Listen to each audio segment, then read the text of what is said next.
अगर आपने अपने गुस्से को काबू में कर लिया तो आप कुछ भी कर सकते हो, बहुत आगे जा सकते हो, अपनी लाइफ में बहुत कुछ कर सकते हो। और गुस्सा काबू में कैसे किया जाता है, और ये वीडियो देखने के बाद आपको गुस्सा कभी आएगा भी नहीं। एक गुरुकुल में बहुत सारे स्टूडेंट मेडिटेशन करते थे। मेडिटेशन करने के बाद जो भी प्रोग्रेस होती थी वह गुरुजी को बतानी होती थी।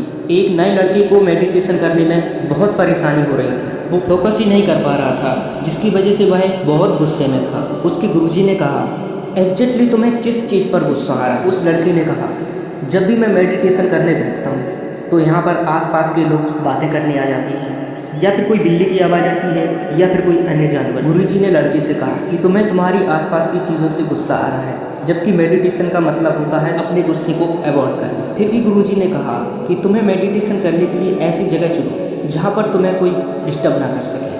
फिर वह लड़का जंगल की तरफ चला जाता है और एकांत सी जगह देखकर वहाँ बैठ जाता है और मेडिटेशन करने लगता है। मेडिटेशन करते समय जब वह आंख बंद करता है और वहाँ पर देखता है कि हवा की आवाज़ आ रही है और वहाँ पर पेड़ पौधों से पत्ते गिरने की भी आवाज़ आ रही है, तो वह उन पर भी गुस्सा होने लगता है। फिर उसको लगता है कि ये जगह सही नहीं है। तभी उसको एक नदी दिखाई देती है और उसने सोचा, क्यों ना मैं नाव के जरिए जाऊं और उस नदी के बीचों बीच बैठकर मेडिटेशन करूं और मुझे वहां पर कोई डिस्टर्ब भी नहीं करेगा। फिर वह एक नाव लेकर चला जाता है और नदी के बीचों बीच मेडिटेशन करने लगता है। उसने मेडिटेशन कर भी लिया होता है। फिर वह अगले दिन उसी जगह पर जाता है और मेडिटेशन करने के लिए बैठ जाता है। तभी थोड़ी देर बाद उसको पानी में चपचपाने की आवाज़ आती है और वह आंखें खोलकर देखता है तो सामने से एक बड़ी सी नाव आ रही थी। तभी उसने देखा और गुस्सा हो गया और जोर जोर से चिल्लाने लगा, वापस ले जाओ, इस नाव को मेरी तरफ मत लाओ, मुझे डिस्टर्ब मत करो। तभी वह बड़ी सी नाव उस नाव को टक्कर मार देती है। लड़का बहुत गुस्से में था और उसने उस नाव में जाकर देखा, तभी उसको वहाँ पर कोई भी दिखाई नहीं दिया। वह तो पानी के बहाव और तेज हवा के कारण ही अपने आप आ रही थी। तब उस लड़के को अपने गुरु का सवाल फिर से याद आया कि एग्जैक्टली तुम्हें किस पर गुस्सा आता है।